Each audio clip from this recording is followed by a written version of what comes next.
आप सभी को मेरा प्यार भरा नमस्कार। दोस्तों, एक शिक्षक समाज को नई दिशा प्रदान करता है, बच्चों के भविष्य को उज्जवल बनाता है एवं देश के निर्माण में अपना महत्वपूर्ण योगदान देता है। अभिभावकों के नाम कुछ बातें हैं जिन्हें मैं आपको सुना रहा हूं। मैं उम्मीद करता हूं कि ये बातें आपको पसंद आएंगी और यदि आपको ये बातें पसंद आईं तो आप इन्हें अवश्य ही आगे बढ़ाएं। आपके एक या दो बच्चे हैं और कभी कभार आप उनकी शरारतों पर झल्लाकर उन पर हाथ उठा देते हैं, तो जरा सोचिएगा कि एक शिक्षक इतने सारे बच्चों को कैसे संभालता है। आप खुद टीवी या मोबाइल में व्यस्त हैं, आपका बच्चा आपके पास आता है, आप उस अधखिले फूल को झिड़क देते हैं, जाओ भागो पढ़ाई करो। जरा मन को शांत करके विचारिएगा कि एक शिक्षक किस तरह अलग अलग बुद्धि वाले और अलग अलग अभिरुचि वाले बच्चों को 45 मिनट तक एक सूत्र में बांध के रखता है अपनी कक्षा में।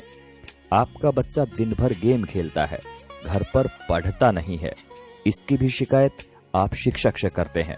क्या करें, हमारा मुन्ना तो हमारी बात ही नहीं सुनता, जरा डराइए इसे।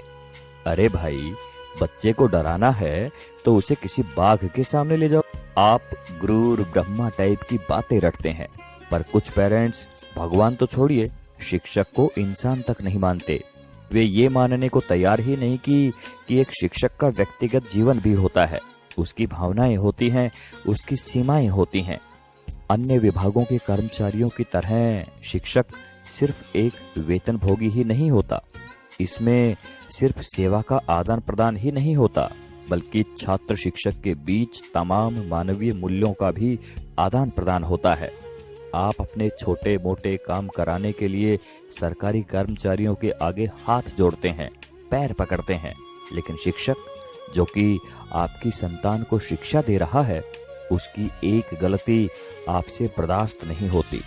आपका बच्चा, वो बच्चा जिसके लिए आपने मंदिरों और अस्पतालों के जाने कितने चक्कर काटे होंगे, अगर एक ही चीज 3 या 4 बार पूछ ले तो आपके शरीर का तापमान बढ़ जाता है। अब जरा सोचिए कि एक शिक्षक किस धैर्य के साथ बताता है कि 3 + 1 और 1 + 3 दोनों बराबर होते हैं, भले ही ये एक दूसरे के विपरीत नजर आते हैं।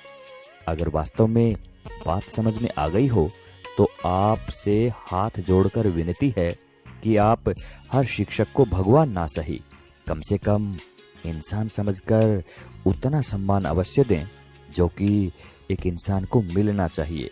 सभी शिक्षक बंधुओं को समर्पित एवं सभी सम्मानित अभिभावकों को चिंतन करने हेतु प्रेषित है ये बात।